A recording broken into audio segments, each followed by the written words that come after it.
Good evening. My name is Katrina Rodriguez, and this is your Franciscan Beat News Brief. The Vatican has decreed that the Catholic Church cannot bless same-sex unions, stating that God cannot bless sin. The Vatican's Orthodoxy Office, the Congregation for the Doctrine of the Faith, issued a formal response on Monday. The response was an answer to the question of whether Catholic clergy can bless gay unions. The answer was negative. It was contained in a 2-page explanation published in 7 languages and approved by Pope Francis. Catholic teaching holds that marriage between a man and woman is part of God's plan.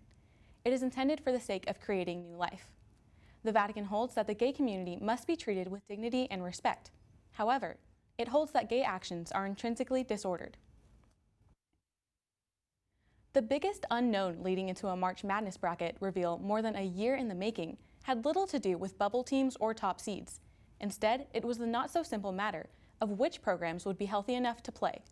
Kansas and Virginia, 2 programs hit with COVID-19 breakouts over the past week, made it into the bracket released by the NCAA Selection Committee. It's a signal that both teams believe they'll have enough healthy players to be ready for their tip-offs next Saturday. The overall top seed in the tournament is Gonzaga, which is trying to become the first team since the 1976 Indiana Hoosiers to finish undefeated. The Bulldogs are early 11-4 favorites to win it all.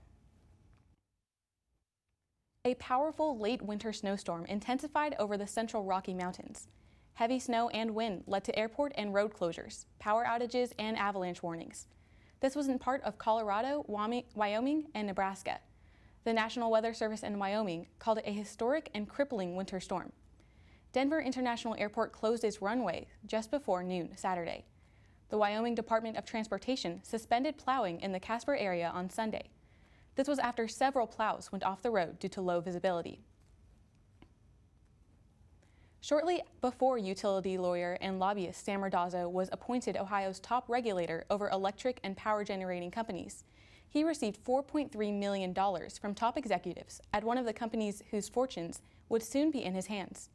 In the months that followed, utilities giant First Energy Corporation won a string of legislative and regulatory victories worth well over $1 billion over time to it and its subsidiaries, including a nuclear plant bailout that's at the center of a $60 million federal bribery probe.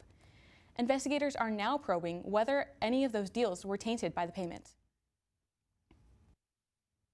Police have announced the arrest of 2 suspects in the shooting deaths of a customer and a security guard in the parking lot of an Ohio sports bar over the weekend. Parma police said 29-year-old Sean Michael Astierno was walking through the parking lot of Rookie's Sports Bar and Grill when he was shot and killed shortly after 2 a.m. Saturday. Police said 27-year-old Timoteo Cruz, an off-duty corrections officer with a concealed weapons permit who was working security for the bar, returned fire and hit the shooter, but the shooter then turned and gunned him down. Police said the shooter was hit and fell to the ground, but managed to crawl away inside a getaway vehicle. Both suspects will face aggravated murder charges. Now for the weather. It's currently 43 degrees and overcast. Tonight's high is 41 degrees with a low of 38 and a 60% chance of rain. Tomorrow's high is 58 degrees with a low of 40. We're expecting a 50% chance of rain and some cloudiness. That's all for your Franciscan Beat. I'm Katrina Rodriguez. Good evening.